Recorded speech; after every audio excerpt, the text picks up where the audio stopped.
The boys are back in town. Welcome to the Deadlock Podcast, episode number 266. We are back once again to finish the story. WXO, episode number 3. It's all over, boys. Number three. The final episode 3 of the WXO.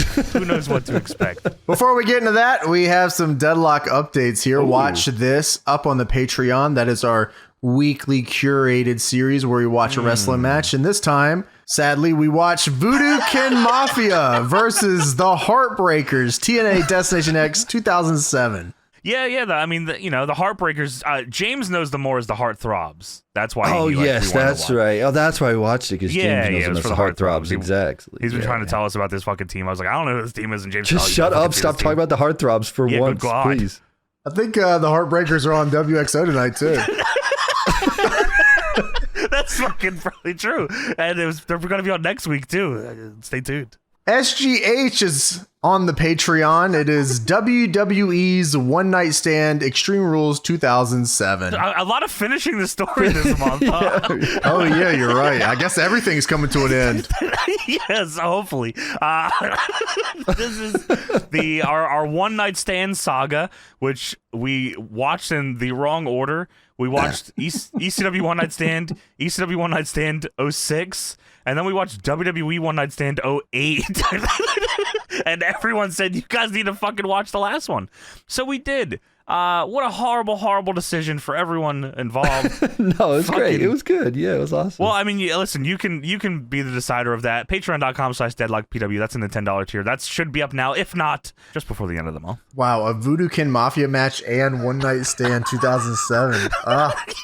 Dude, you have to get on the Patreon right now. You gotta get there. We're hitting unbelievable Patreon numbers this month. I mean, everyone's signed up for this shit. Somebody's got to, and it's gonna be Deadlock.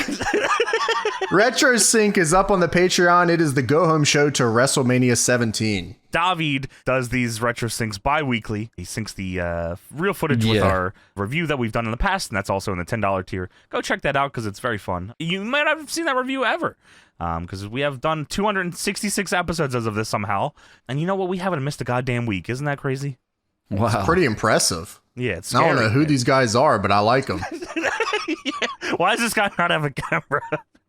The biggest event in DPW history, DPW heads to the historic Grady Cole Center in Charlotte, North Carolina on October 13th for Super Battle. Big card, man. Wow. Big card, big show. And this show's going to kick your fucking ass. So if you haven't seen DPW and you can make your way out here, Charlotte, North Carolina on October 13th is the place to be. Let's run down the card a little bit here. We had record-breaking world champion Calvin Tankman sign that contract, put his title on the line against World Tag Team Champion and 2024 Carolina Classic winner Jake Something. Huge fight in the main event. We have Any Style meets Beast Style as national champion Adam Priest takes on Masato Tanaka. Relaxed rules match for the DPW National Championship. I've heard Adam Priest is not happy about the relaxed rules. No. One, because he doesn't understand what they are. And two, he isn't happy about having to wrestle Masato Tanaka because of, well, Masato Tanaka's history of how he wrestles. And but Adam Priest is... That's weird. This asshole takes fucking advantage of the rules every match. What do you mean? Yeah, you would think he'd be okay with this, but you know what relaxed rules means. He's relaxing the rules every match. When Masato Tanaka comes down, the rules got to be relaxed, people. Battle of the Best finals we got here. Shoko Nakajima and Danny Luna will fight for the prize and for a Women's World Championship match contract. Guaranteed. We also got Kenta making his DPW debut. We got FTR, Dax Harwood, and Cash Wheeler making a very limited indie appearance. They don't do them very often. Coming out to Super Battle in Charlotte, of course, FTR, hometown boys here, North Carolina, and so much more. I mean, we have so much stuff to announce. It's going to be an incredible night. If you guys can come out, please do so. Grady Cole Center, October 13th, Super Battle, Charlotte, North Carolina, DPWTIX.com. Almost all the floor seats are sold out. Get them while you can. And then we got GA for the rest of the seats. DPWOnDemand.com. Watch it or fucking die. Get in or get the fuck out. All right, now it is time for the Patreon shout-out segment. Oh my, and all these people, I mean, imagine the list that this will be next week, James, after all the people hear about the 2 things that we're putting up with the Voodoo Kid Mafia and, of course, Rules One Night Stand. It's going to be a record-breaking night. Yeah, it's going to be, so, like, God, get your subscriptions, I guess, kind of, get your Patreon audience you're right. in now. But let's, who we got this week, James? We have Akko A. Lewis. Is that how you say that? This is the $1 tier, I assume, right? Yeah, this is the $1 tier. Yes, I love that. Shit, one week we might start from the 15, though. That sounds like a good idea. You want to start bottom? Last name. Holy the shit, champion all the way to the top. Yeah, that's crazy. Good. Jared Ross, Jonathan, Raven versus Rogue Warrior Heidenreich at DPW Based World Order. Why? Just watch the show, man. Geriatric Stone Cold be like, huh? Terrence, Jonathan, again. Sorry, came back. Motor Machine Gun Kelly. Listen, I'm a lesbian, so I have no dog in this fight. But watch any Johnny unboxing. He has the most beautiful hands. Oh, wow. Kevin Blackwood has said I have the softest hands in wrestling. Kyle D. Sage. I hope it's nice. I don't know. Scott Hall getting a new bunkie. Be like, you gonna snore? Bunkie? Bunkie? Bunkie. Yo, bunkie. You want a war? Andrew Gotch. That's what your name should have been. God damn it. Yeah, Come on, buddy. Hey, yo, bunkie. Do it again. Sign up again. Yeah, sign up again. We're erasing that name. Do it right. Fix it.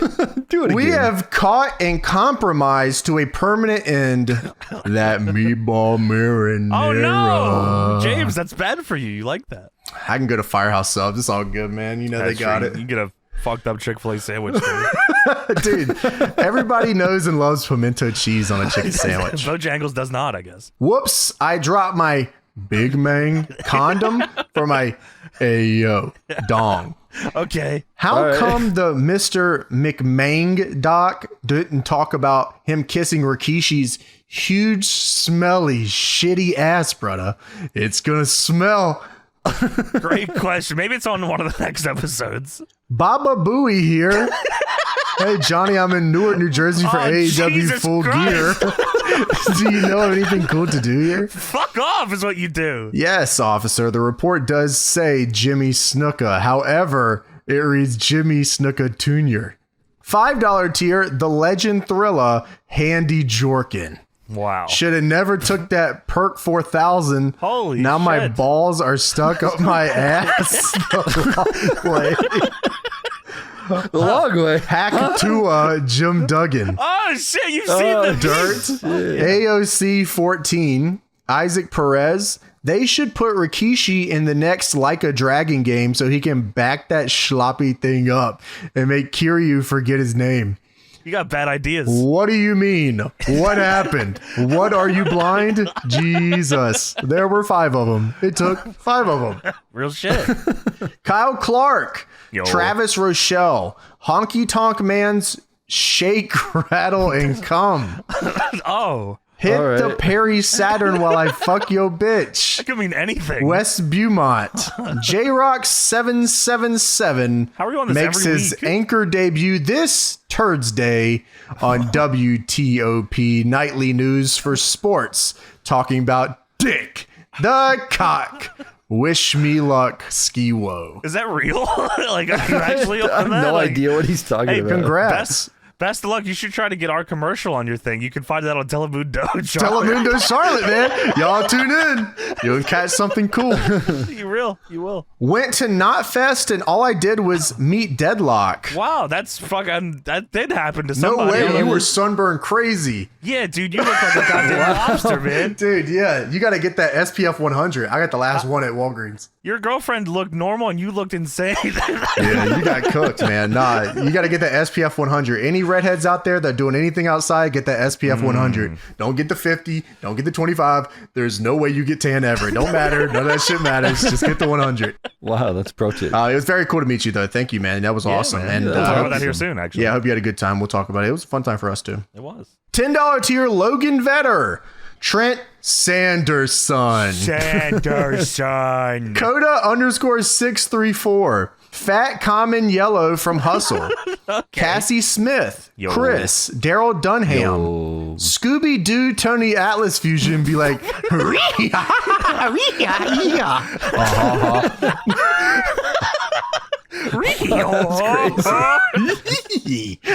yeah, okay, let's try it again. You do that part, and I'll come back in with the thing. So you do the ha ha ha part, the Tony Atlas. You want me to do the Tony Atlas? Yeah, Okay. do the Tony. All right. Okay. Scooby Doo, Tony. Yeah. All right, Scooby Doo, Tony Atlas Fusion be like,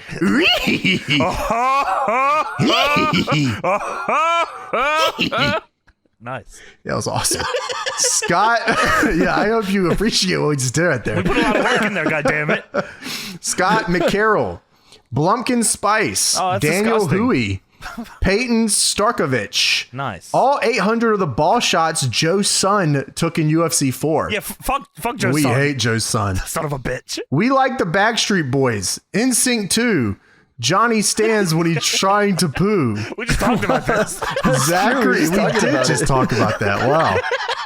Zachary Souza, Quinn Hogan, Mac, Garrett Skinner, Joshua Yang. Wrestling is real as long as believe. That's fucking real shit. Joseph Munoz, Hello. Mad Max, Jacob Evans, Tacos _ Airy Day, Every day? John Blood's son. No hell fucking way. Yeah.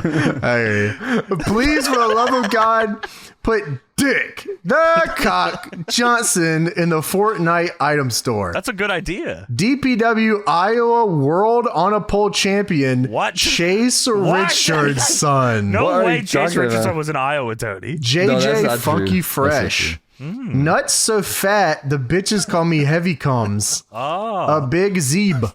Grizz of Gore. Gringo Jones. I Raleigh digress. Mercier. Chase Richard's son. Fucking hell. John Blood is not his real name. His shoot What? name is John Jacob Jingleheimer Schmidt. What the hell? Which is weird because it's also my real name. Holy Wow. fuck. That is Why didn't crazy. Yokozuna do the stink face? He did. He just did it the long way. Holy shit. Yeah, I mean, really. we did Yeah, that's right. Detroit Bezelball Cats. Wow, yeah, that was also. Yeah, Yeah, it was Detroit. Detroit. You weren't fucking with Detroit them. Yeah. Bezball Cats. Justin Edwards, Kawand, Ritzka, Baba Booey here. No, Hey, no. Johnny, I'm No, in we did Newark, this. New Jersey for AEW Full No, Gear. no, Do the you know fuck? of anything cool to do here? This is Deck crazy. Neal, Dedrazian Jones. He's back. Alex Casimir, Ooh, $15 tier, Seth Noon, Hello. Justin Havoc, $12 annual. I be hitting that shit butters. I be hitting that shit butters at the Ural style, like all the way down, shirt up. like pulling the shirt up, pants down. Wow, that's fucking awesome. Christopher Govea, Joe Davenport, listening while pretending to work the long way. That's the way to fucking do it. $60 annual, Zach. Hello, Zach. $120 annual, Kieran. Love the And animals. still, the Patreon champion at 1, 2, 3, 4, 5, Nuclear Johnson, a.k.a. I begged CM Punk to stink face me on the blue line, and he shot both my balls. Chase Richardson style. Holy fucking shit. Shouts out. Nuclear Johnson, still the fucking Wow, champion. let's go. That's a crazy son of a bitch. That's yeah, awesome. God fucking damn. That is awesome. Thank you, Nuclear Johnson. Not Chase Richardson. I fucking hate Chase Richardson. Thank you, Nuclear Johnson. That Thank dude all does of not you. listen no more. Chase Richardson. Yeah, the OG Dick to Cock probably doesn't listen to him anymore either. I don't know who that was. Oh, speaking of Patreon people, by the way, I did want to give a quick shout out here to Killer Clowns, one of many Deadlock people that either gave up on the game or comes in once in a while, sent us a message on Patreon to let us know that he told us this while we were playing, that he was having a kid, and he has had his kid. Successful wow. birthing there of a Congrats, deadlock congrats. baby. So shouts out to you, Moonworms. Congrats, dude. Yeah, that's we're- awesome. Proud of you, buddy. All right, now it is time for the Iowa segment. Yeah. Finally, Tony. He's been waiting. Finally. I'm not from Iowa, so it doesn't matter. But yeah, let's go. Iowa and Nebraska segment. I just live in Iowa. I'm not from here though, but shouts out. Sure. So yeah, myself and James made the trek to land that no one has ever been to before, seemingly.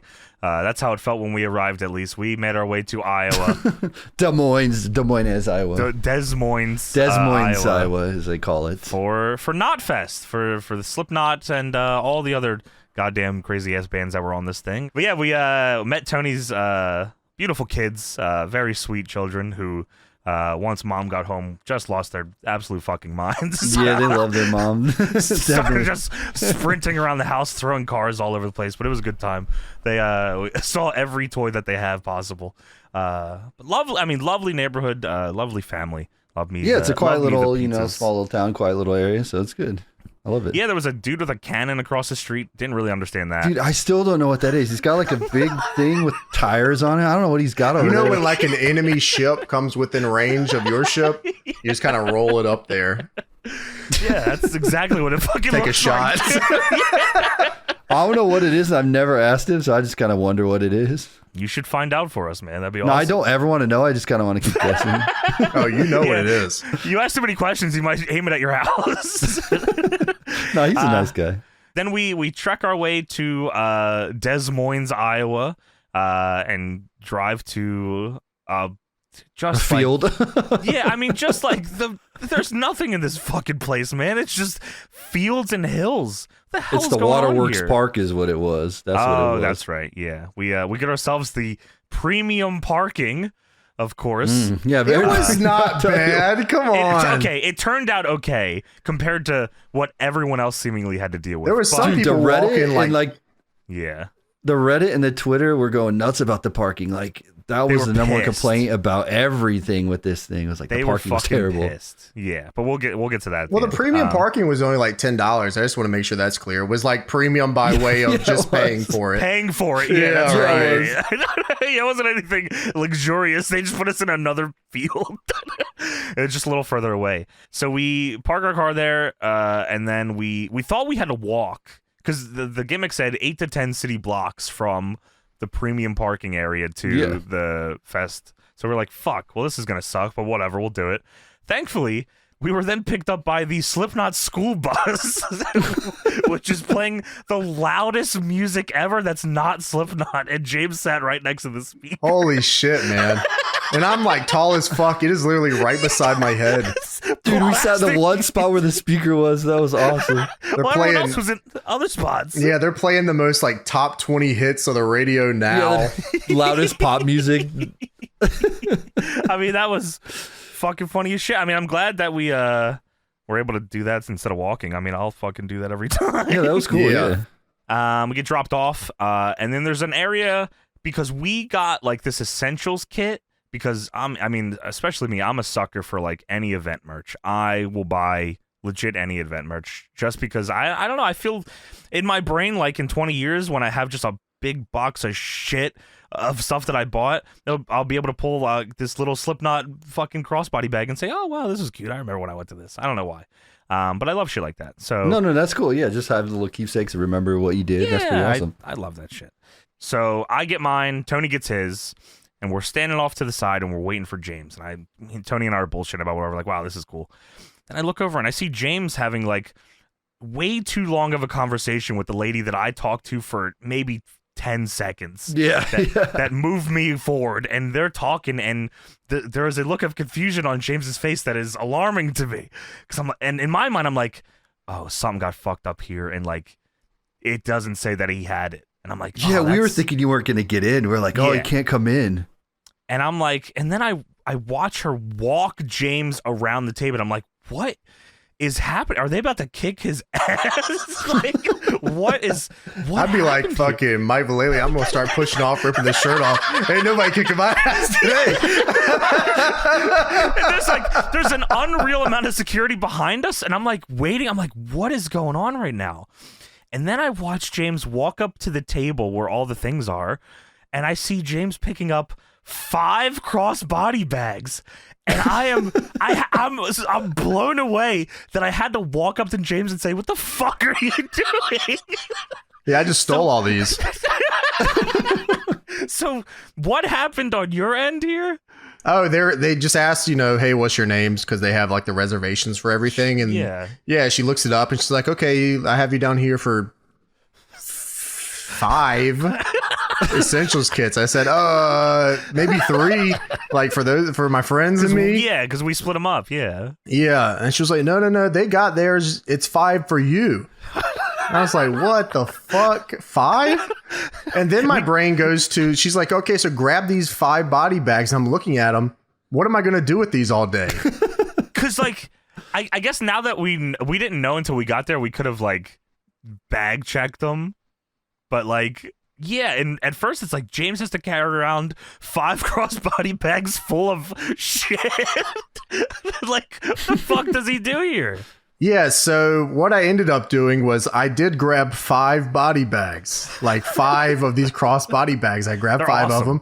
They came back and picked up some more trinkets and shit. I said, yeah, you can grab whatever you want. They weren't even checking nothing. We were just grabbing stuff. I walked up and started grabbing shit. They were like, whatever. Yeah, whatever. Take whatever you want. We just got one of each. I was good. This. Yeah, whatever. Yeah. Yeah, so I took way less than I could have because, like, technically I could have picked up, I don't know. God, it had to be like 10, 12, 15 items, something like that. It could have been a lot of them. Yeah. I just took one of each. I didn't really care. I had to do something with these 5 body bags. So I have all 5 of them, literally like holding Lime's picture with these body bags. And like, I look at the dude in the line and I was like, do you want this? Like, can you give this away to somebody maybe or something? And he was like, oh, I'll take it. And I was like, oh shit, all right. He was fired up. He was like, dude, we have been waiting so long to be able to get one of these. And like, I guess because they couldn't get one if they worked there, which is crazy. I mean, you could just give them one. But there's so many of them. Yeah. So we gave like 3 of them away to like the different security that were helping us. And they were like, wow, this is awesome, man. Yeah, it's kick-ass. Thank you. I was like, oh yeah, no problem. That's cool. So yeah, then what was it? Knock Loose was the first set that we really watched. And that was fucking awesome, man. That was a big reason why like we even got tickets in the first place. Yeah, Knock Loose and obviously Slipknot and I wanted to see Gwar because I never saw them live, and James wanted to see like Dying Wish, which was I'd never seen them or heard them, so I was like, oh, this is cool. But yeah, Knock Loose live, I was fucking blown away by. They were awesome. I didn't think his voice would hold up like in person. It was awesome. Good energy. Yeah, I imagine at a smaller venue, it's just probably pretty nuts. Like to see them live. Yeah, you're right. Holy shit, yeah, probably dudes getting their ass just beat to shit.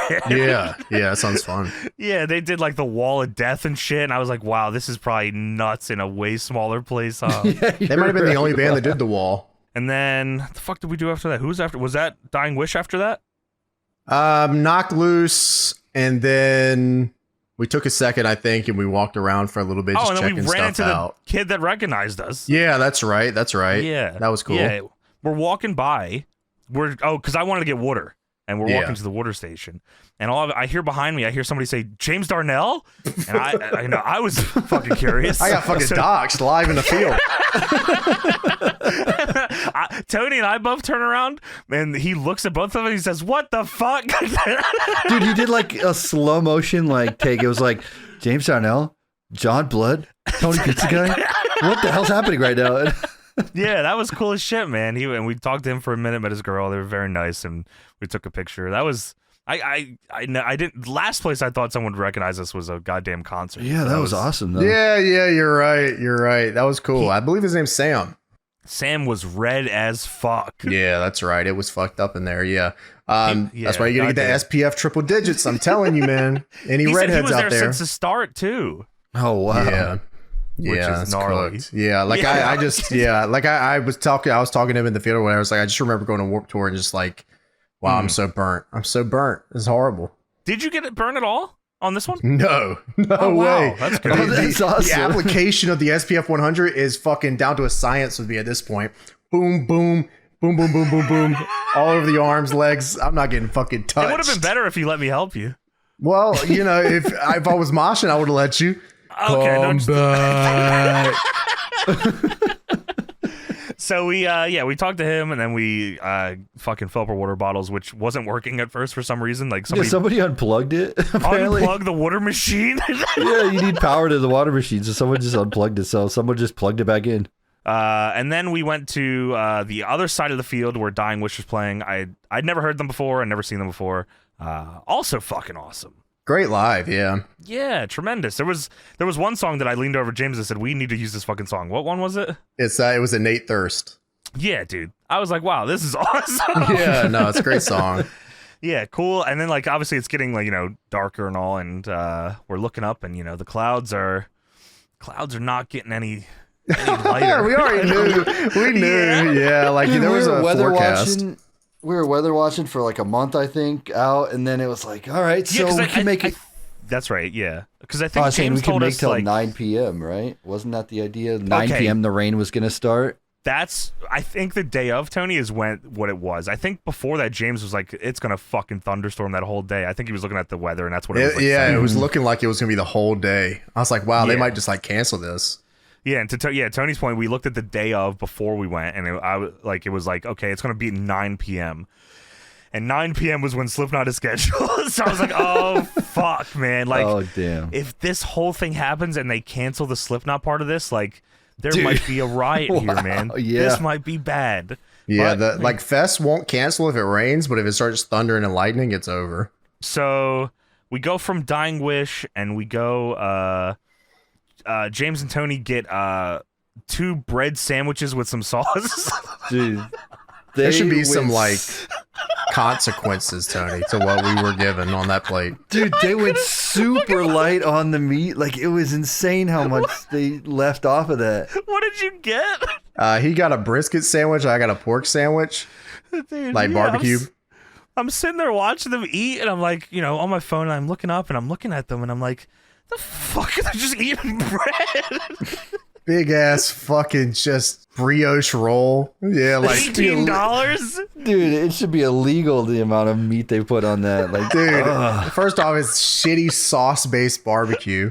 And then second off, there's none on it. Third off, there's big ass bun.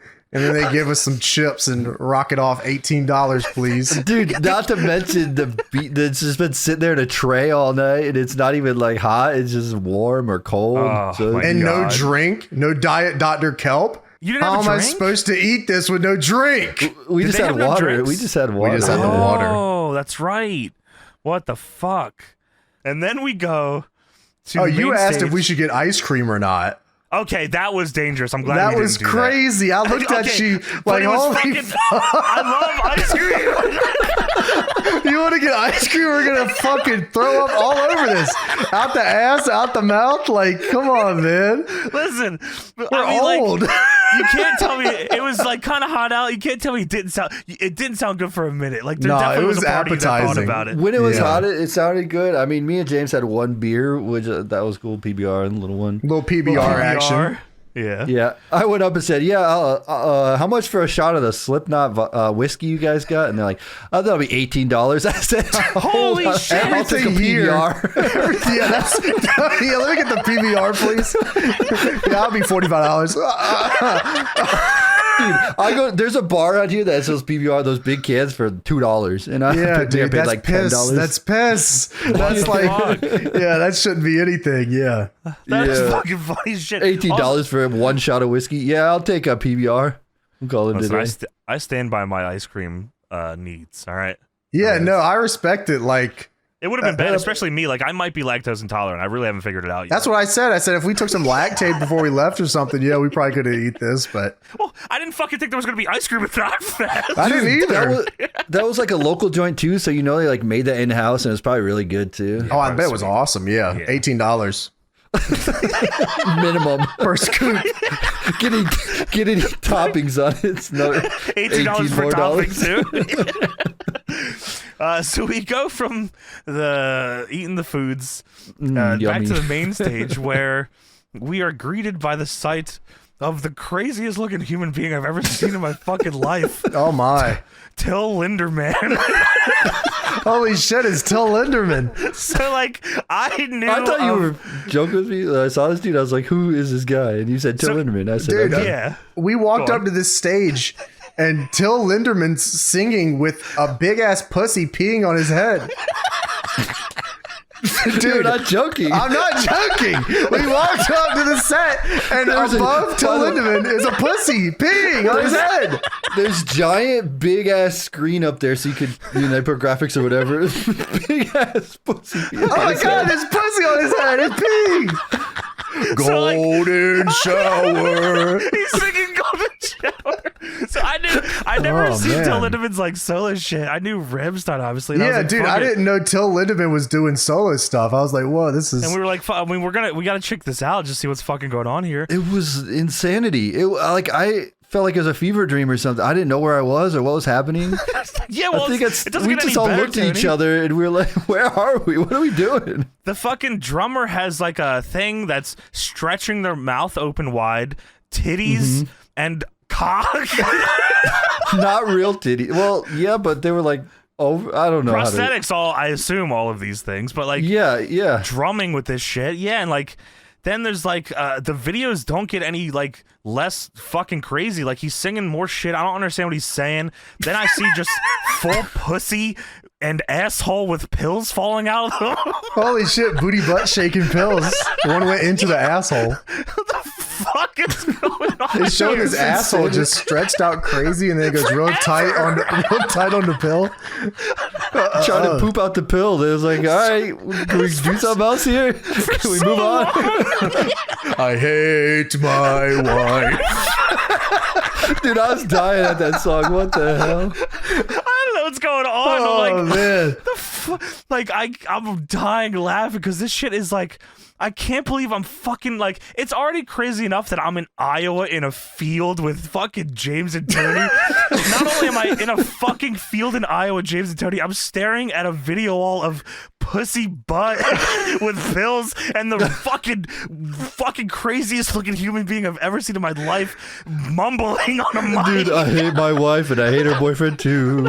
Dude, there's a guy in front of us punching the fucking barricade. He said, "This is it! Yeah! Yeah!" Dude, it was literally like slamming his fist on as hard as he could, like, yeah! He's fucking going crazy. I didn't see him. By the way, after Till Lindemann, I didn't see that guy the whole time. That's all he came for. That's all he came Dude, for. he was hitting that shit. It was so funny because the way it's set up is I look at this dude and then I look up and there's a butthole with a pill in it. And then I look back down and here's this guy punching. I mean, this guy's punching the shit out of it. He's trying to break it. He's throwing forearms. Holy shit. Now I look back up. There's that butthole again. Dude, then the guy next to him, like older dad guy, turns around. He's like, "Yeah, this shit got abandoned in the U.S. for years." Why do you think it's appropriate to talk to me right now? What the fuck are you doing? He looks back and starts talking to you. He lights up a cigarette. Yeah, this shit's good, huh, boy? What do you guys think? Yeah, so that was a crazy fucking experience, man. As the clouds are rolling in, Yeah, I just kept looking over at Tony. Me and Tony are just like staring at each other. I hate my wife. yeah, man, amen, man, yeah. Yeah, tell him. What's that, buddy? Tell him, Yeah, let him know. All right, dude. Then we go back to the Pulse stage across the fucking field because I wanted to see Guar. Like, I know they always have like a crazy like stage presence and all, so I just wanted to see like it in It was person. so fucking dark. I wish they were on the main stage so I could see them more. No, it kind of Yeah, you're wasn't right. great because like, I mean, they're spraying shit at the crowd. Like that was fun, and they also do some crazy fucking shit, man. Dude, yeah, they're nuts. Yeah, they're out of their fucking mind. But we were like, we didn't stay for the whole Guar set because we were like, oh, okay, so after Till Lindemann they have these two big screens on the left and right of the stage, and it says that due to approaching shitty weather, it wasn't that, but something like that, severe Inclement storm, weather or severe Yes. weather or something like that. Yeah. they're moving sets up. So Slipknot is now going to be playing at 8 instead of 9 because the weather's coming. So we're like, shit, okay. So we don't stay for the whole Guar thing. We just, got a glimpse of it, maybe like 15 minutes, 20 minutes. Then we go back to get a good spot for Slipknot. and we're waiting. I'm like, wow, because I've never seen Slipknot live, so this was like, Yeah, I don't think any of us have. yeah. Oh yeah, I guess you're right. Yeah, I forgot we did talk about that. And like, I mean, we've been talking about it since. It's like how much we fucking love Slipknot. Like, you know, that first album in Iowa and shit. Like, As time went on, like grew I up was on like, that shit. fuck. Yeah, I feel like, and I'm sure we all share kind of that sentiment, is like, I missed my chance to see them. That happens with a lot of bands that I listen to, where it's like, I should have went when I knew I should have went, and now they have new music that I'm not listening to as often. Yeah. And it's like, I hope, it's like you go and like, man, I hope they play that one song. But yeah, we got the whole good stuff. Yeah, I was surprised. So we're fucking waiting, and it's dark. It's dark as fuck out. It's about 8:05, and they're starting to play the intro. And I'm like, oh shit, here we fucking go. And they start to play the barcode, and I'm like, oh my god, I'm so fucking fired up. And we got our phones out, and we're fucking fired up. And I feel a drop of rain. And the second I was like, oh, what's that rain? And then like 5 seconds later, I hear James say, it's fucking raining. And I'm like, fuck. Because my first instinct was, oh, this is going to like suck. Like, this is going to mess up this experience. Like, we had ponchos that we brought in, but like, and I was like, oh, should I get the poncho? Like, what do I do here? And like, it's starting to rain, and they're going into sick, and it starts pouring, and I like, it hits me. I'm like, I'm staring at this, and I realize this is the coolest fucking thing I will ever see at a concert in my whole life. Dude, Slipknot plays their whole set in the pouring rain, and it is like, I felt like I like hit the lottery. I don't know if this will ever, like, I don't know if I'll ever see a cooler concert than this. It was like, to the moment they started playing, the rain came down, and it was like the coolest fucking thing. It's like, how do you recreate this ever? Like, yeah, I mean, playing the whole self-titled in the rain, 25 years on the anniversary in Iowa. I mean, like, yeah, With what the else can you boys! ask for? Yeah, I mean, like, yeah, what else could you ask for? I mean, it was the coolest night ever. Yeah, it was like, yeah, I was definitely like sentimental for a minute. I was like, this is like, wow, how the fuck am I here? Like, what the fuck? Yeah, that was awesome. And Corey Taylor said, if you guys came for a casual Slipknot experience, I'm sorry. Sorry about that. Yeah. We're sorry, but we're only playing it. We're only playing nothing past 1999. And we were like, fuck yeah, fucking bitch. Punch in the barricade. I mean, yeah, dude, Slipknot in the rain was like, I'll never ever forget that ever. Like, no, that was the coolest shit ever, man. Like, they were drenched, and like they're hitting the drums and stuff, and like water's coming off of it. It was so cool to see. Yeah, it was just a really cool. Just everything was cool. Corey had the fucking special mask. That was awesome. Yeah. Which I thought was really cool. You know, kind of a throwback. I think the idea was that he had his old mask like dug up from the ground. So that was kind of cool. Is that right? Yeah, that was pretty dope. And yeah, I mean, just a cool night. I mean, nothing's much cooler than Seven just fucking pouring down rain on his mask, and like, yeah, man. Yeah, it's just the coolest shit ever. Awesome. That was so cool. Yeah, and like clowns going nuts, two-stepping and stuff in the rain. Like, it just was, it was cool. It was just a fun night. That like, wow, I mean, everything just kind of came together for how cool that was. Yeah, dude. And we're drenched. Like, we're getting soaked, but that don't mean shit to me, man. Slipknot's fucking playing. This is awesome. Yeah, it was so cool. So they get through, I mean, what they play for like, what do you think, an hour? They played the whole set. Yeah, they played the whole set. They leave, and everyone's G'd up for the fucking encore, and they're getting excited. Now, mind you, during the set, there is lightning in the distance, crazy. Like, yeah, dude. Oh my god. So it was like lightning, crazy, and like Johnny and Tony are like looking at me, and I'm like, did you see that lightning? I was like, no, I haven't taken my eyes off this fucking stage in like 45 minutes. I'm not even seeing the lightning at this point. Me and Johnny were just watching it creep in as the lightning gets closer. It's and getting closer and like wrapping around the stage, and I'm like, oh fuck yeah. So then we're waiting for the encore, and the people are chanting, we want more, and like everyone's G'd up, and it's fucking pouring, and everyone's like, yeah, and like there's a voice that comes over the PA that says, hey, we are evacuating, the storm is coming, we gotta go, So we got to get you guys go to your cars and stand by. That was the verbiage at first. Go to your cars and stand by, which was confusing because I was like, what does that mean? Like, wait, and then we're going to come back for the encore? Like, what is going on here? And people are pissed. Ooh, they're mad. People are livid. Like, I was like disappointed for a second, but then I was like, wow, this is the funniest story ever. Sick. Yeah. Yeah, there was some guy who was yelling. He's like, why don't they just play 2 more songs I don't know? Because this guy must have been a casual fan. Hey, shut the fuck up back there. Hey. He was so mad because he got rained out. He didn't get any of the songs he likes. He went through the glass. He wanted. Yeah, don't make us come out here and do some Stone Sour songs. You fucking go now. Goddamn. So we leave. Everyone's filing out, and I'm like, oh shit, dude. I mean, it is pouring. It's pouring worse, and the lightning is like every 30 seconds. It feels like the sky is getting fucking lit up. I'm like, oh shit, okay, this is probably the right call here. So we're walking, and then they come on the PA again, and they say, hey, people in the front here, the show is done. You gotta go. Like, we're fuck you. Fuck you, bitch. Dude, it was the way you said that, like all annoyed and stuff. That's how they were on the PA. Yo, this is not a joke. Go home already. Yeah, you gotta go. We are not playing any other music. You gotta fucking go. And like, then jumping ahead a bit, we looked to see what the encores were. Like, that they were doing elsewhere, which I assume what they were doing here, which was like spit it out and surfacing and scissors, and I was like, no. I can't. You can't save. You look. You can't save Spit It Out for an encore on a rainy day. Right. Just fucking cut one of the midsections and just fucking put the song in there. Yeah. I mean, come on. That was so sad. That would have been so dope though if that's the encore. Like, oh fuck yeah, let's. Oh my god, Tony. Awesome. Yeah, I get it. Going for the pop, but like, it would have been a big pop. Too, yeah. So we leave. So now we got to take our goddamn rainy thunder lightning hike to the premium parking area. It's even worse, dude. It is worse because we were like, oh, we'll just get on the bus because there's buses lined up. So we're walking towards the bus, and there's dudes standing there that are like, hey, the line for the bus is there, and we all look back, and there's just like a fucking sea of people.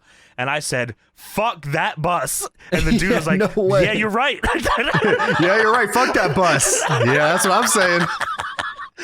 So we take this goddamn hike. Why did it feel so long? I guess because it's just the shitty weather. Because it was raining. Just had been walking. We were walking in the grass, day. and it was uneven, and it was like a ton of people. we it takes forever, but we get there. The rain does not let up at all. We almost are unable to find Tony's car, which was fucking just hell. It's getting worse. It's just getting worse. I'm just sitting here like, oh. Because it was pitch black and everything looked the same, and my phone was like not working because there's like a million people on the tower, and the service is all shitty, and it's raining, and I could barely even see where my car was, but I found it eventually. Tony found it. He hopped the fence and found it. He did hop the fence. That was pretty fucking gnarly, too. Dude, I was like, I'm getting this car. It's somewhere over here. I just followed my phone and figured it out. Thankfully, I mean, like, it felt like forever in the moment when we were sitting there trying to get a lot, because like there was nothing moving, but we were probably sitting there for what, 15, 20? Some people were there forever. Dude, okay, we got lucky from where we were because there was 2 like lines to get out, and I think they're like, if you're from here back, take a left, and everybody else was going right, and I think we took the left one, which was like the shorter route. Okay, and then we just got out like super easy. Like once we started moving, just good luck. Yeah. From what I understand, I would like Tony was saying, we looked at Twitter like later on, and like the people in the general lot, like that didn't pay for $10 to park somewhere, like there were standstill in the parking lot for like an hour and a half. So they got evacuated and had to sit in fucking the parking lot for an hour and a half. That sucks so bad. Yeah, that's fucking brutal, man. But yeah, man, I mean, this was one of the most fun things I've ever done in my life. I know, it was so cool. Yeah, I will cherish this forever. Like, I didn't know, because like I've never been to like a fest like that, I don't think. So I didn't really know what to expect, but I was like, wow, like I love this. This was fun as shit. And I didn't feel like shit. Like my feet like were kind of like pissed off at me near the end, but I was so tapped into Slipknot, and it's raining and the environment's so crazy that I was like, I'm not giving this feeling up for anything. Yeah.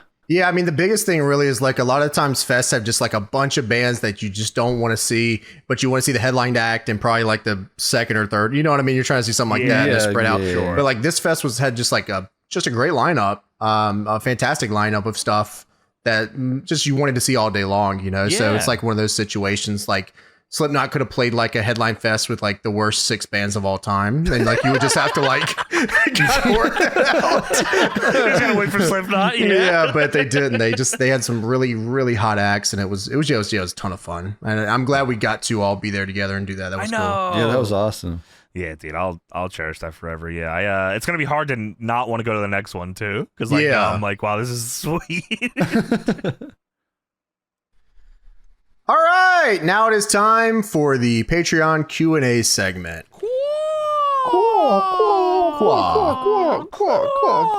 Patreon Q&A segment, $5 on the Patreon or above will grant you access to the thread that we put up once in a while, usually every other week, where you can ask us questions. And then we select those, and then maybe we'll give you an answer. Like this question here from username Women Want Me Fish Fear Me asks, how old does a show have to be considered for the retro review? There's not a formal cutoff. Usually anything other than like maybe 10 years, decade. 2014 right now, right? Isn't it the cutoff? Yeah, 10 years. I mean, I don't know what not an official one, but I think when's the last one we've reviewed? Was it 2014 show? If I look at a show and I go, damn, I feel old, there you go. That's a retro. It's old enough, yeah. That doesn't mean we're gonna fucking start doing 2015 Raws or anything. Don't fucking start playing with me, man. All right, that's not what that means. I don't have a great heart nowadays, guys. You got to play with me, all right? Username Drew Ballsackentire asks, if you could change the main focus of the podcast to, UFC, video games, anime, etc. That's crazy. And not lose any fan support, would you? I would not. I really like wrestling. Yeah, I'm talking about anime 100%. Oh, is that right, Toby? I love the anime, all of them. Anime podcast, Toby? Is that right? Yeah, that sounds good. Let's do that. Yeah, no, man, I love wrestling. I don't want to talk about anything else, really. I don't want to usually, like, other than, like, the thing we just talked about before. But, like, yeah, if we could be a traveling concert podcast, yeah, I would do that. Oh, that'd be crazy. Where we didn't have to actually talk about anything. We just said how much we enjoyed it. Yeah. Or how much we didn't sometimes. Who knows? There could be shitty concerts. Hey, guys, remember that? Yeah, that was awesome. That was cool. Yeah.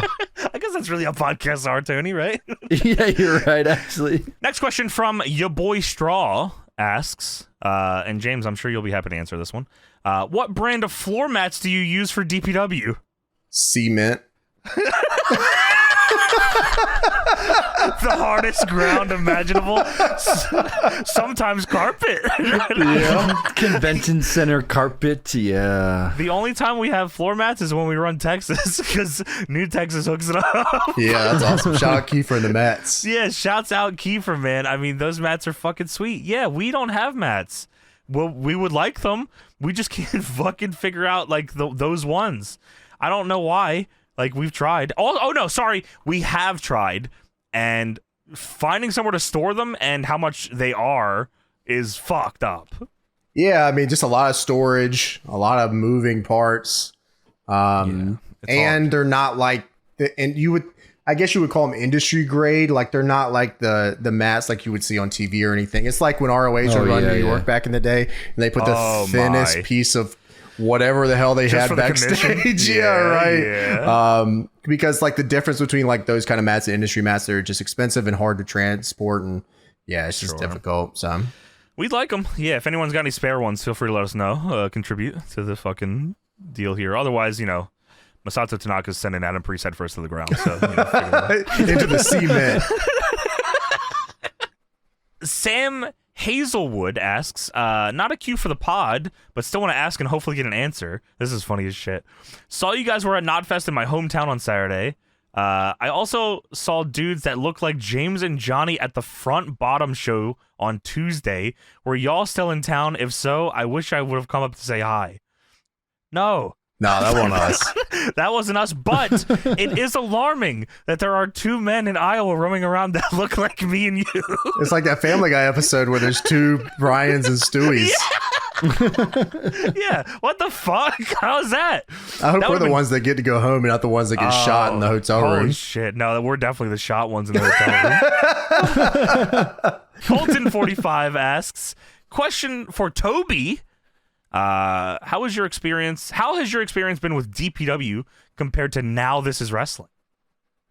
Now This Is Wrestling was one show. That doesn't really count as like a thing. I don't think. Just, you know I mean, what like, if you want to, compare one day of that to one day of, the last DPW show or something. You know, like the first DPW show, fucking like ever.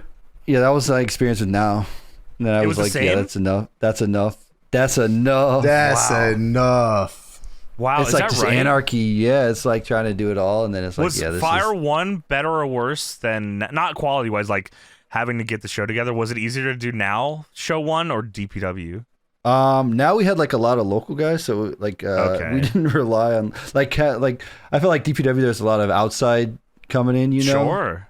So it was like, especially with like Calvin Tankman and his flight wasn't on time or whatever, and we were like, oh, what's That going was on scary here? as shit. That almost killed the company. Yeah, I still think of that, but that never happened. So we were just like, all right, whatever. Yeah, it was cool. Yeah, just headaches trying to run it yourself, trying to figure it out. It's like when we first started DPW, it was like we're learning how to do this, and that's how the process was too. It's like, what do we do here? I don't know. We'll figure it out. Was there maybe, only or one not. show? Yeah, I only ran one show, and then they ran other ones after that. But I was just like, man, this is like way too much for me to handle. I mean, Fire 1 was a goddamn nightmare. It's a goddamn arms race. Dude, the only reason it firefight. worked. The only reason it worked is it was us three like clinging onto each other to like survive. That's the only reason. I mean, that's everything we do. Yeah, that's all we got, bro. It's like if James could do this and Johnny could do this, and I think I could do this too. Yeah, that's usually how it goes.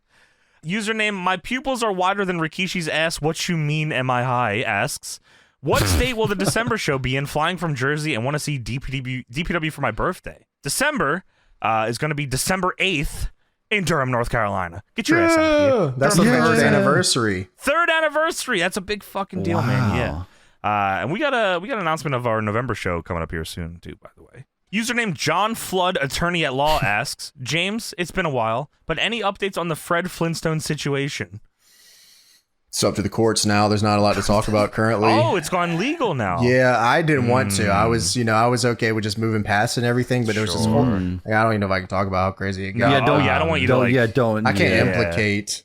Yeah, it's just a lot going on. John Flood, attorney it's at all law, about- says you should keep that, not put that on the books here. Thank you. Yeah, I mean, this is my attorney. I'm cooked.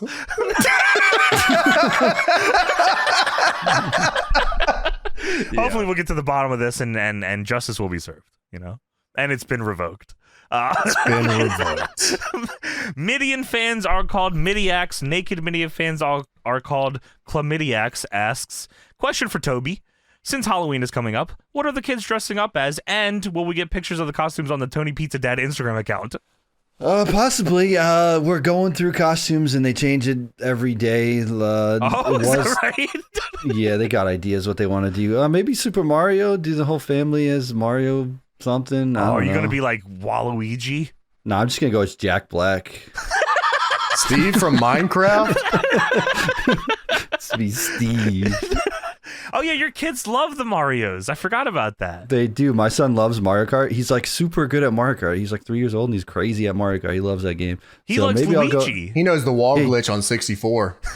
Oh, you're right. Rainbow Road, man, jumping off the thing. The wall. Yeah. He loves Luigi. Might do Luigi. I don't know though. What's the other ones in the running here? Well, I think Princess Peach. Of course, for my daughter. Sure, I might be Donkey Kong if I do. That'd be kind Holy of shit. Art the Clown. Dude, that'd be awesome. Here's Mario, Luigi, and Art the Clown. Yeah, that's my wife is Art the Clown. That'd be fucking awesome. And I'm Donkey Kong. Yeah, wow, that'd be sick as fuck. Yeah, we haven't nailed any cool. costumes down yet, so we don't know yet, but probably something Have like any of your that. kids been a pumpkin yet, Tony? No, but I was a pumpkin. Dude, before. everybody had to be a pumpkin. Yeah, that's like a rite of passage. Yeah, that was You were a awesome. pumpkin when? They're Like last getting too week? old, dude. You got to give them the pumpkin fucking costume quick because they're never, ever going to pick the pumpkin costume once they're old. Yeah, now Dude, you still have time to just decide it for them. I picked a pumpkin when I was older, though. Like I was like a 17 12 or something. 30 Dude, I was so there's like, you remember the show Pete and Pete? You ever seen Yes. that? I do, yeah. Okay, so there are these guys on Halloween that would have pumpkin heads and they would go like terrorize the town, and I thought that was cool as shit. So That I is like cool. wanted to. So I was like, Dad, I want a pumpkin on my head, and my dad was like, you can't wear a pumpkin on your head. Let's make a paper mache pumpkin. I was like, dude, this sucks. And that, like I had to make it with my dad because he was all like fired up about it. And then I had this shitty little paper mache pumpkin. You wanted to have a shoe head. pumpkin on your head. Yeah, because it was badass. Like they were like destroying the town and stuff, and they were fucking cool looking. And yeah, then my dad made me just wear a pumpkin on my head, a paper mache one. Well, I mean, that's cool. At least you have that memory. That no, he did yeah, that definitely. Yeah, it was cool though. Username, they needed a stealth soldier, so I put my hands on the hibachi hot plate at Benihana and burned my fucking fingerprints off, asks. Ouch. One of my friends was at Carolina Classic, and Robbie Eagles told her that he wasn't here to fuck spiders. Can y'all ask him what the fuck that means? I know what that means. Do you know what that means? I actually do know what that means. Wait, what? What does that mean? It just means I'm not here to waste time. Oh, wow. Yeah. Oh, really? Not here to fuck no spiders. I'm glad we don't have to ask Robbie Eagles because he's fucking crazy. Yeah, I mean, what did you ask him? I guess maybe you asked him something like, "What are you doing here?" Or some of that regard. Yeah, some of that regard. Yeah, I'm here to fuck spiders. Oh yeah, man. Beastly King asks, Johnny, I read somewhere that you were at the match where Nick Gage almost died. If so, what was that like in person? I was there. I was working for CZW at the time, too. I think I told this story because Tony and I watched the Tournament of Death. Yeah, that this happened at. That's on our Patreon, by the way. Dude, where did this guy read that at, by the way? I don't know where he read it. This dude said he read this somewhere. Where are you reading this? Oh, yeah. Wait, what? That's a great question. Are people talking about this actively? Do you have CZW pay stubs? I have probably envelopes full of cash. That's all I got, brother. $50, little man. Oh yeah, let's go. I think that's what I was getting paid to do sound. $50, I think. But yes, cool. I don't know if I was doing sound yet at this one, or I might have been just like tweeting results for CZW at the time for this show. But yeah, no, I was at that show, and so it's Nick Gage and it's Thumbtack Jack. It's the finals of Tournament of Death. Fucking big fucking match because Thumbtack Jack is getting super over. Nick Gage is still, even then he's the god. And it's 200 light tubes, I think. And the match starts, and immediately Thumbtack Jack throws Nick Gage into the ropes to as if he was gonna shit can him through the middle to the floor.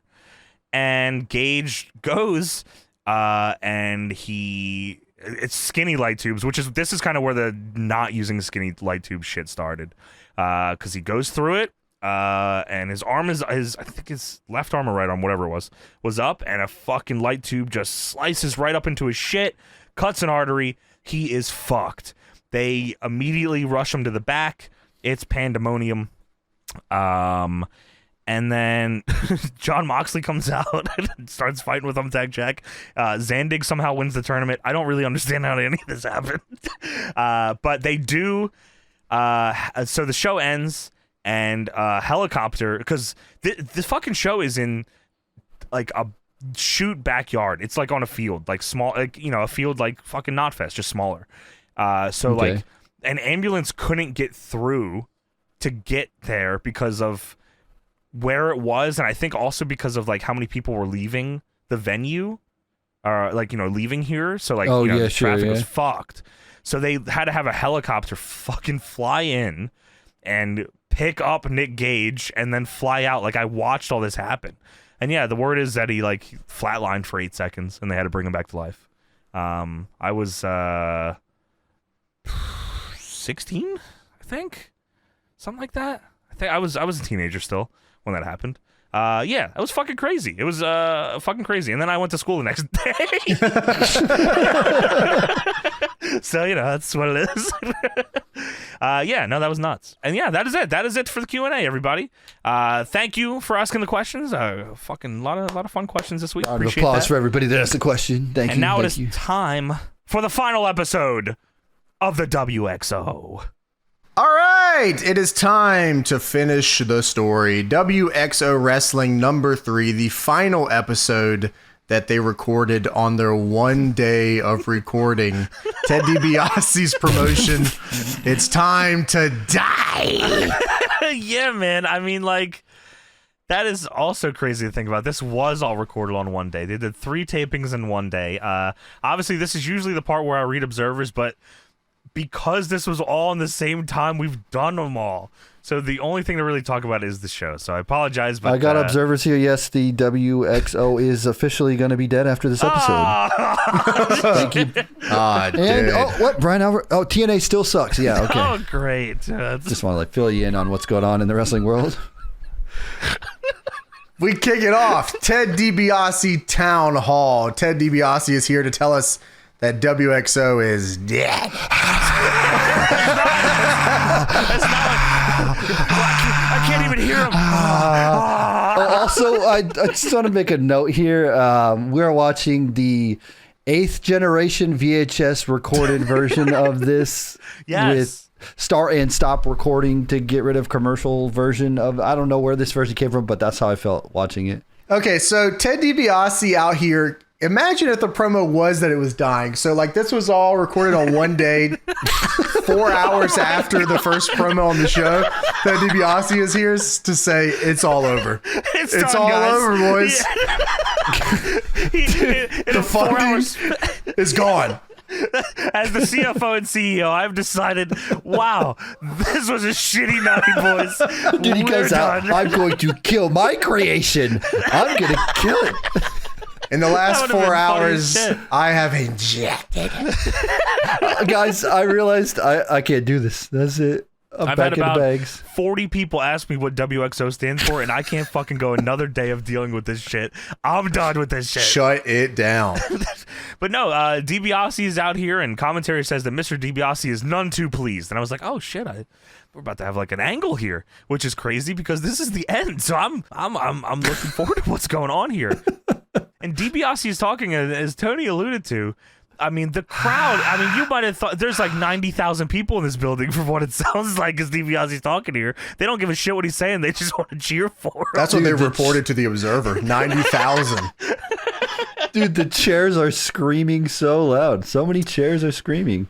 It is crazy, Tony, that throughout this episode, the fluctuation of fans that are there and fans that are not there in a... Okay, I'm going to start at the top here instead of saving this for the end. Sure. This might be the most fucking shitty show I've ever seen in my life. there is nothing that makes fucking sense. I was at them cheering for me. That's good. Yeah. Nothing on this show makes sense That's me cheering at all. on the death of the WXO. Yeah, fucking die! Come on! This is legit the scraps they had left over because they had one more episode they needed to air, so they said, wow, just fucking do what you can do. Who out here wants to work a few more times? Adam Pearce in the back. It's ending out here. Come on! Hey, Steel, come on down! So Ted DiBiase says, I want all you guys sitting in the back, sitting around that monitor to listen up, because maybe you didn't hear me the first time I said this. The buck stops right here. I'm the CEO. He forgot he's the CFO as well. I'm running this show, and as long as I am footing the bill, oh, there it is, things in the organization are going to be done the way I want them done. And I'm like, I'm trying to figure out, like, what did we watch that, like, there's a big controversy here? Like, maybe the Al Green, Dan Severn thing is, like, gotten too much for Ted DiBiase. But no. Adam Pearce, Adam Pearce, you came out here, snuck out here, and stuck your nose in the match, interfered, and you helped the Bodies win a match, and that's not going to happen in the WXO.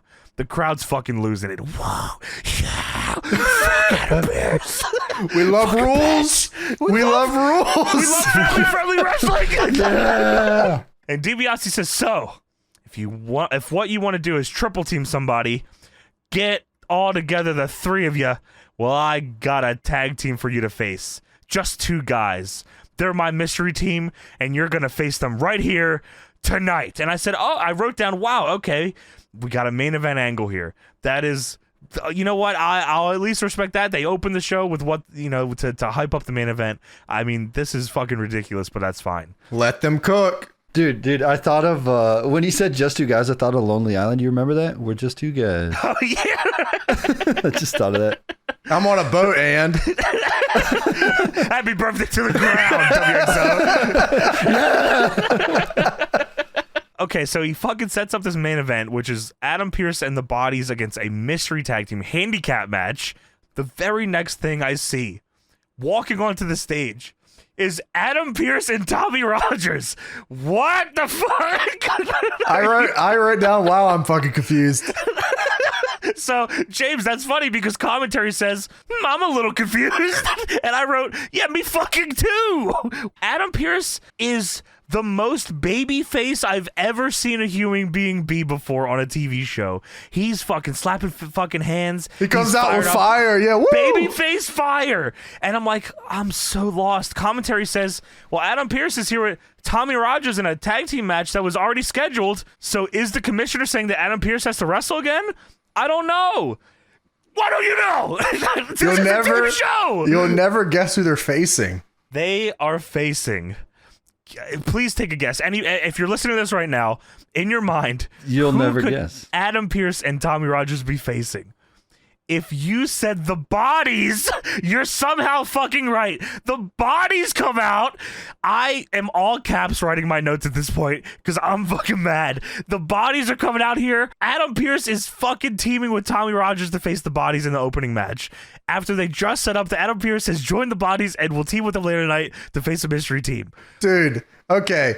They start off, Ted DiBiase says that. It's a whole segment. We get them to come out for their entrances. Commentary says, yep, I'm just getting this information from our commish. Adam Pearce and the Bodies are going to team up later. We just got this news. What? What are you talking about? Dude, my mind was blown here. Like, the last show ended with Adam Pearce joining the Bodies.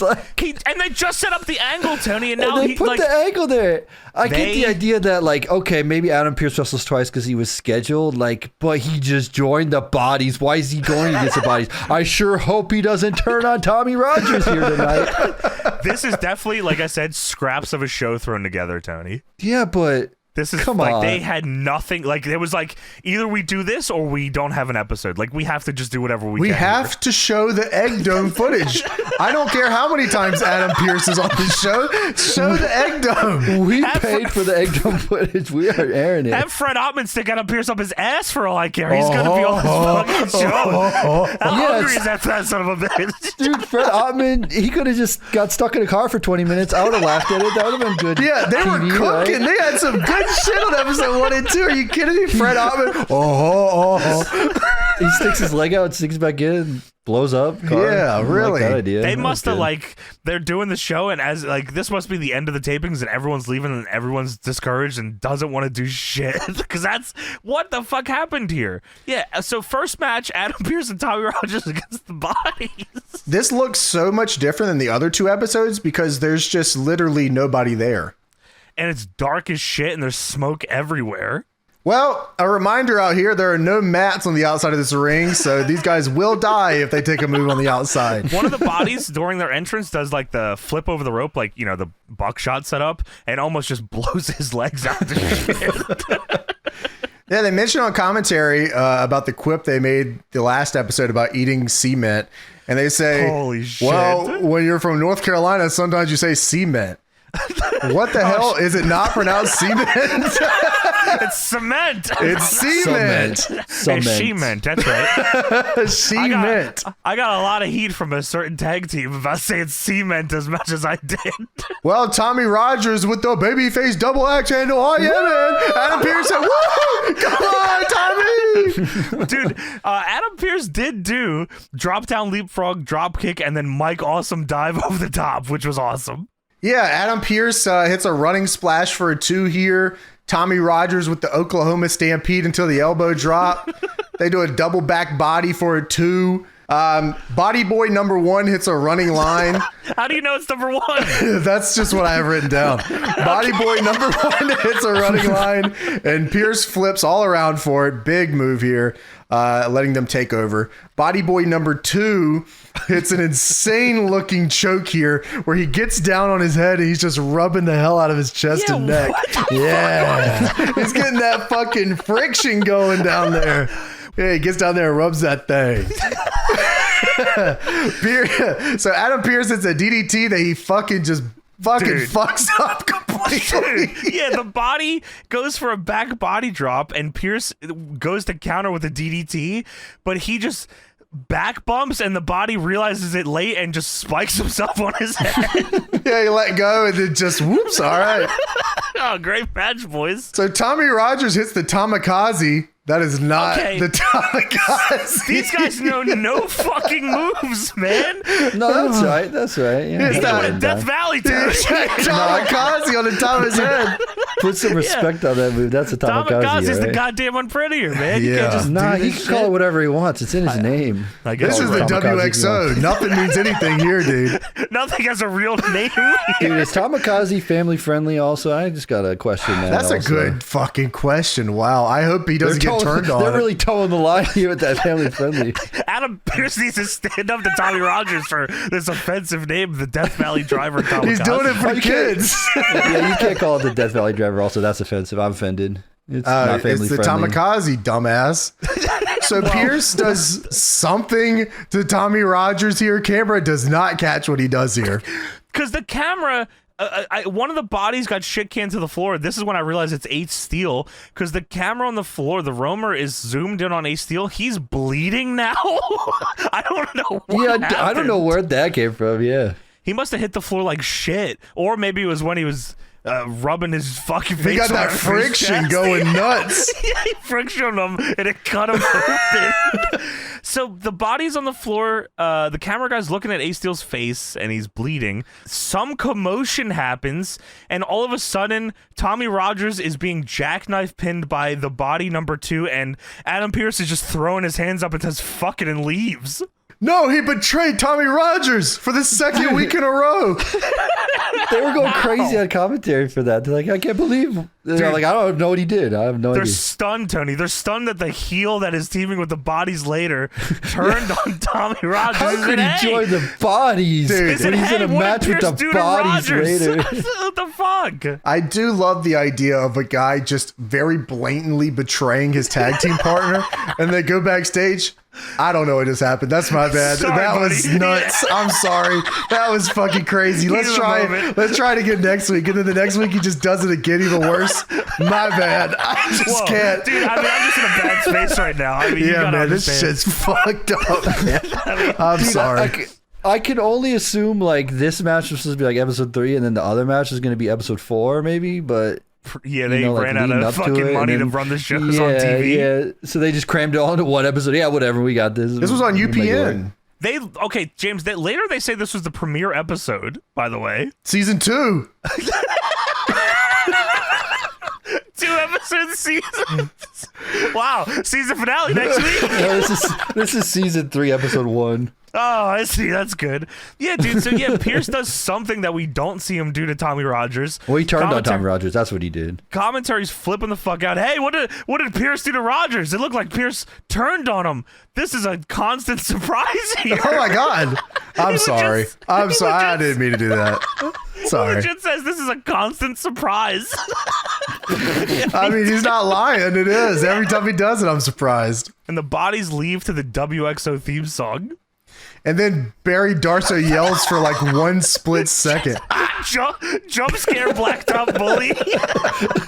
He wants you to get Priceline or something, I think, right? Yeah, get whatever. fucking jacked. Hell He's yeah. got to rip his shirt off, to tell us all about Priceline.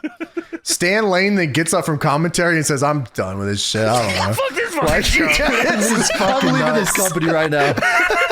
I'm gonna go throw myself through some garbage backstage. I'm out of here. 2 seasons is enough for me. I don't want to make it to the finale. We got a cliffhanger for the finale. So, okay. So they throw to a recap of DiBiase's announcement earlier. They just fucking show that again. Then we go to commentary where Stan Lane says, hey, you know me and Ted are tight. I call him Mr. DiBiase to just impress you. But you know what? Give me a minute. I'm going to go find out who the mystery team is for the main event. I'm like, what the fuck? I don't. The show is 30 minutes long. Sit your ass back down. We'll see the mystery team in a bit. Where are you going? There's not that many matches. Get down. So Stan Lane gets up to leave commentary, but his headset, it's like stuck to the back of his head. So Jennifer Hart has to help him get out of this situation. And then Stan Lane goes to the back to do some investigating. Like, what the fuck? The whole point is a mystery for everybody there. Like, don't you just sit down and do your job? This shitty ass match. It's gotta be a Just disappointment. sit down. All right, so next up we have Maniac Manny versus Eric Watts with Zandig on the outside of the ring. There's many things that I'm stunned by here, boys. First of all, that I forgot that Maniac Manny existed. This guy, I mean, he's the green one. This guy's bizarre. He's the Joker, baby. He's out here in a straitjacket, which he gets out of for his matches. I mean, this is unbelievable. And the other thing that I'm stunned by is that I cannot believe that I have to talk about another Eric Watts match. Oh my God, me too, dude. I was like, wow, I thought Eric Watts and Zandig, that whole thing was done. I'll be honest with you. I couldn't believe. Me too. I thought it was one and done. Yeah. Why didn't they? I guess it wouldn't be family friendly. I was going to say, why didn't Zandig just run someone into a wall? That's probably exactly why. Zandig, they didn't want to give him a fucking mic. He'd fucking F-bomb everything.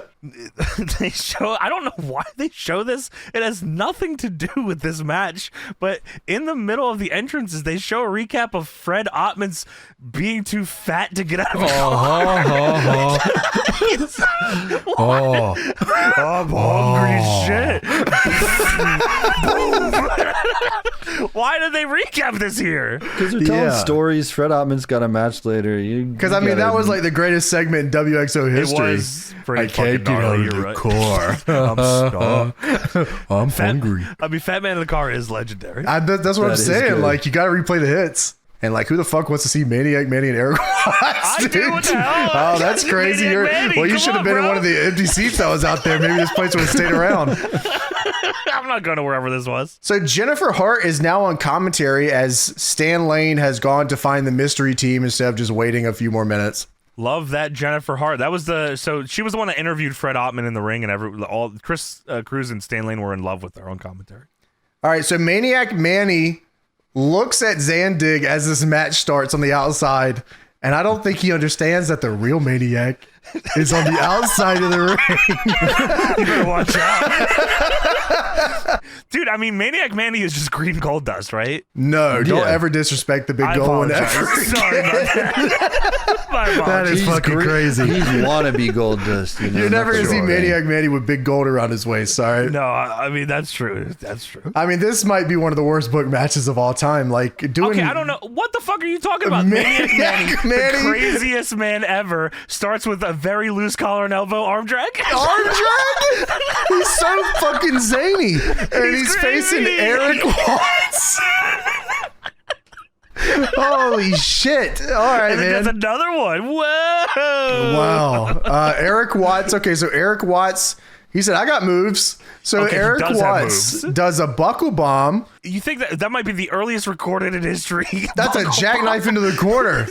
I mean, it looked fucking crazy. And Maniac Manny's not a small dude. So, like, it looked kind of cool. So Zandig is on the outside, and Eric Watts throws Maniac Manny out there, and Zandig grabs him and hits a suplex on the cement on the outside. Dude, there's no mats. Yeah, it sounded like shit. It was sucked. But Maniac Manny is so crazy. He is smiling because he's so crazy. Dude, this is the craziest guy that's ever lived. He sends him back in the ring. And then, okay, so what was this? The choke slam thing? What was this? So Eric Watts counters a hip toss attempt. Or no, Watts goes for a hip toss. Manny blocks it. So Watts then does an arm-assisted choke slam, which looked crazy. This is pretty base, actually. Yeah, Tony, on commentary, they were going to tell us what this was a combination of, but they stopped on the one move and didn't tell me the other end of the combination. Well, they were stunned because Eric Watts then pulls out two guns and starts shooting them all over the place. He goes, that's a choke slam combination with a good move. What? Yeah, man, that's hell yeah, man. That's fucking right. So Eric Watts then throws Maniac Manny to the outside again, and Zandig throws him. Okay, so when he throws him out there, he's arguing with the ref, and the ref is looking at him smiling, and the camera's looking at the ref smiling at Eric Watts right now. Eric Watts probably said something crazy like, wow, this is a shitty ass show. Where's all the fans? And the ref's like, come on, bro, chill out. We got 5 more minutes. So Zandig then throws him into the post on the outside and sends him back in the ring, and then Eric Watts just pins him for the 3. he pins him off posting him. Yeah. All right, Dude, probably should have done that in reverse. Probably should have done the suplex on the cement and then.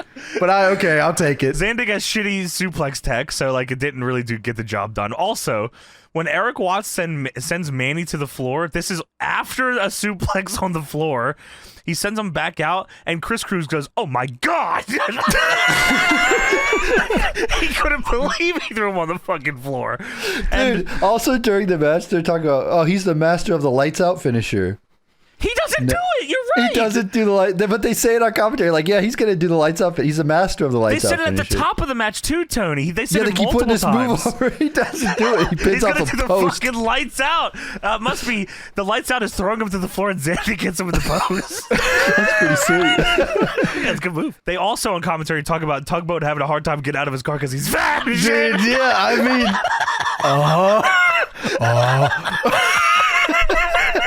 So fucking Chris Cruz on commentary says, "Oh, Stan Lane is on his journalistic journey to find out who DiBiase has to come up with for this tag match. I don't give a fuck." And then Maniac Manny is leaning on the announce table, and because he's so fucking crazy. And Chris Cruz says, "How you doing? Look at his hair. Hey, look at his hair. You like that?" Hey, man. I'm gonna jump this round and throttle you, Chris Cruz. Holy shit, man. You like that? He's so crazy. Well, I'm glad we're talking about that, but what if we talked about Fred Ottman getting stuck in his car? Dude, they should show a replay again, or have him get stuck Let me again see for your 21 car. minutes. All right, so now it's time. Thank God we finally get to what everyone's been waiting for here. Have you had credit troubles in the past?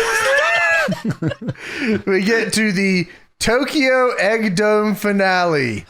I cannot fucking believe this shit, man. I forgot that they like said they were gonna finish this on this episode. A crazy way to do Oh, it is yeah, to I just forgot about segment a match in 3 different parts. Yeah, like so it's again Johnny Ace and Michael Barton, as Bart Gunn, versus Kenta Kobashi and Jun Akiyama, all Japan tag titles. That is not their names.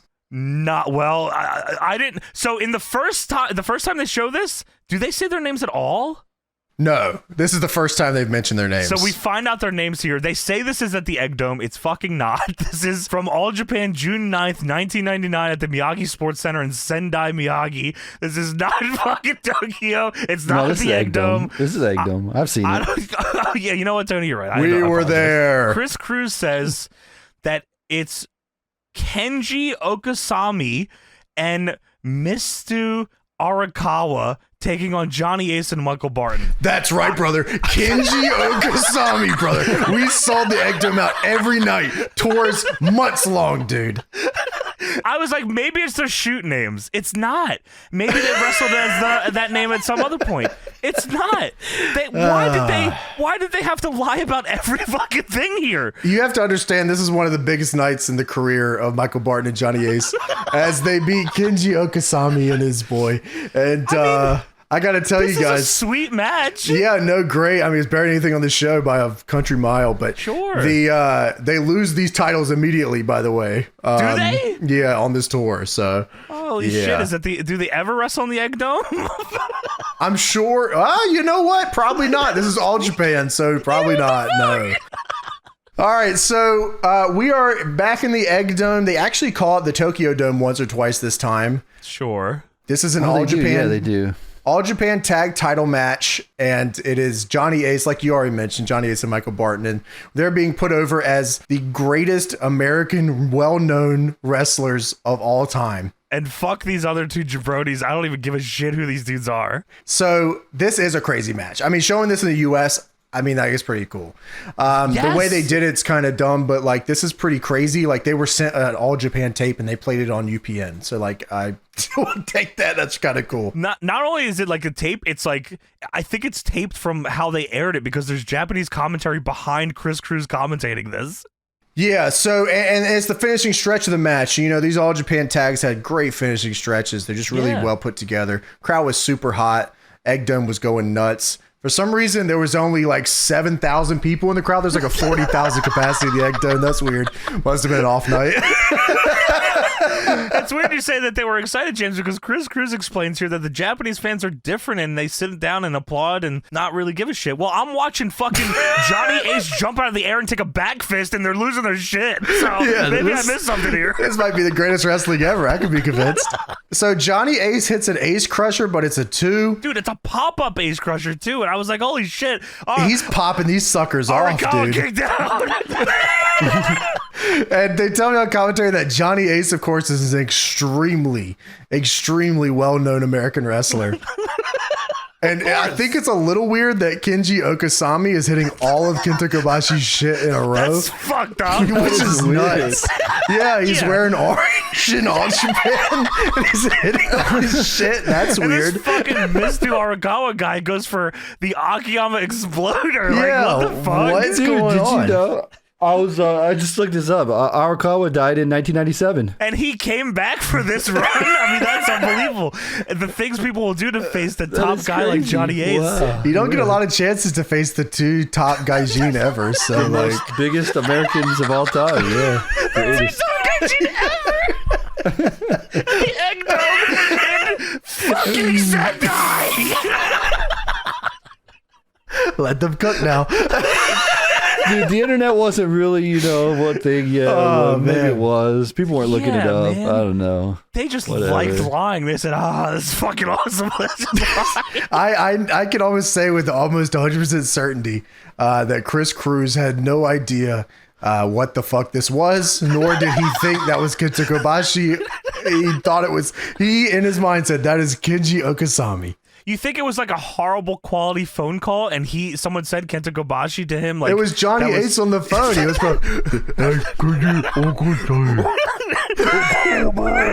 Dude, it was probably a giant rib just to see if they actually said it. Like, oh yeah, let's say this guy who died in 97. Let's just tell him that's who it is and see what they do. Wait, is it a real person? Yeah, it is. Yeah. What? Wait, Kenji Okasami is a real person? Mitsu Arakawa is a real person. He's a real wrestler who died in 1997. This is insane. Wow, Tony, great find. Yeah, I was just looking these guys up right now, and I was like, oh, he died in 1997. That's even crazier. What the fuck, then? Well, Michael Barton, one of America's greatest exports, hits a choke slam, and Ace hits a running Ace Crusher. I said, oh shit, Michael Barton goes up, Alabama Jam. Oh, that's weird because Chris Cruz called that Ace Crusher a running bulldog out of the corner. He's never seen this before. That's Johnny Ace's thing. Come on, how do you fuck that up? Yeah, so Alabama Jam, it's only a 2. Ace and Barton hit the powerbomb neck breaker. That was dope. But Kenji Okasami breaks it up. Which, that's what he used to do. That's what he's known for. And then Kenji Okasami just started popping off the fucking karate shots like Kenta Kobashi. Pow, pow, pow, right to the jugular. That's weird. Yeah, that's weird how that happened. Anyways, Johnny Ace grabs the sleeper suplex. I said, oh my God. He fucking sleeper suplex goddamn Arakawa and wins. I couldn't believe my eyes. Johnny Ace, sleeper suplex. He did it for America. Thank God. Holy shit. Dude, oh man.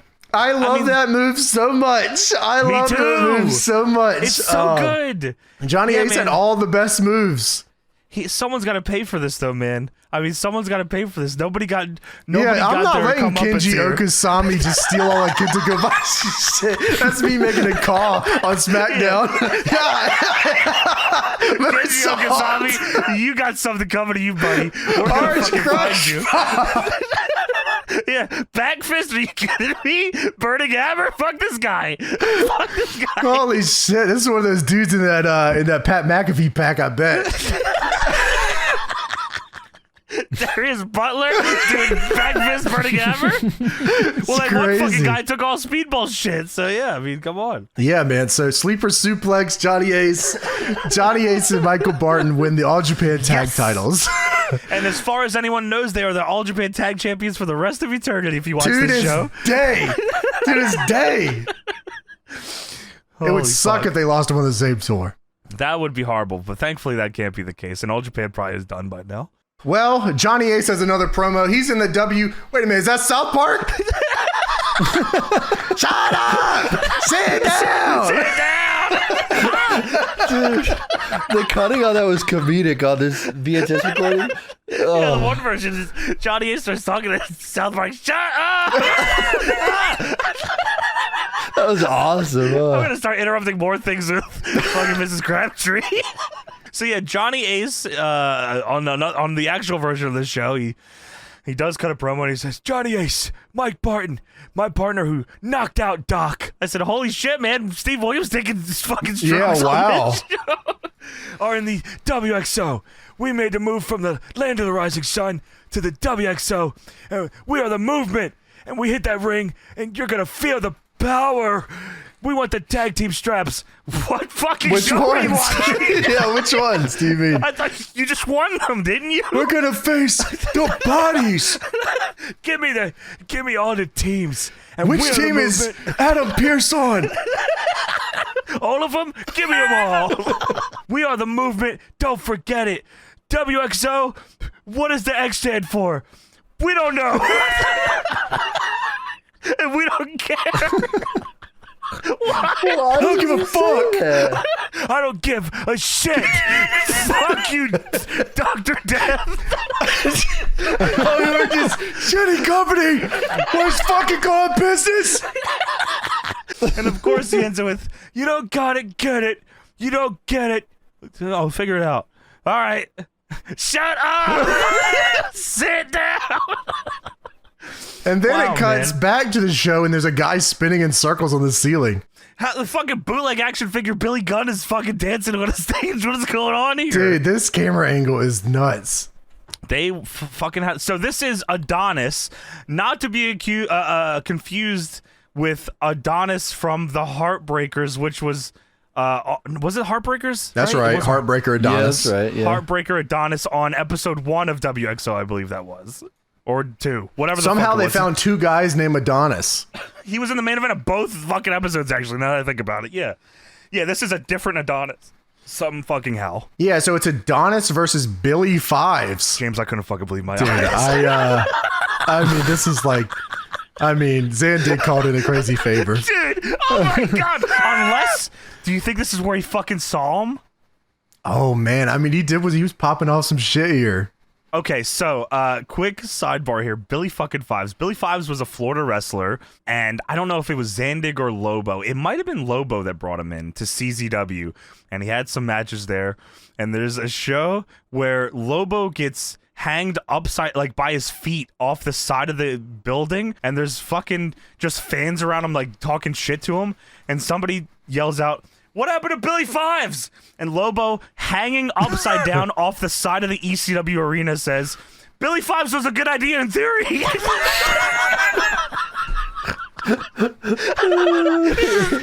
event. Oh man.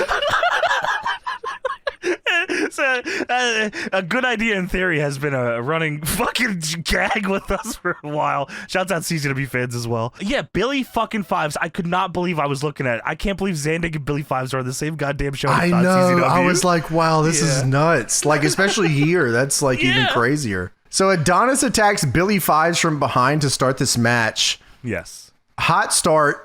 And then they do back and forth chaining after a hot start, which is interesting. They're running international. So Billy Fives head scissors Adonis to the outside, and then Billy Fives hits a house show dive. They go back in the ring, and Adonis catches Fives out of the corner and hits a power bomb. That was cool.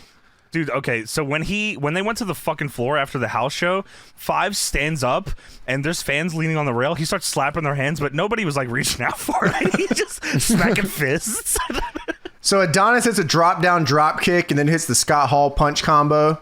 Oh, that's a good way to call that, yeah. So next week on WXO Wrestling, we will go back to the Egg Dome for another tag team match. Okay, dude, I think, correct me if I'm wrong, because I swear they said next week we're going to go to the Egg Dome to see the exciting conclusion of the tag team title match.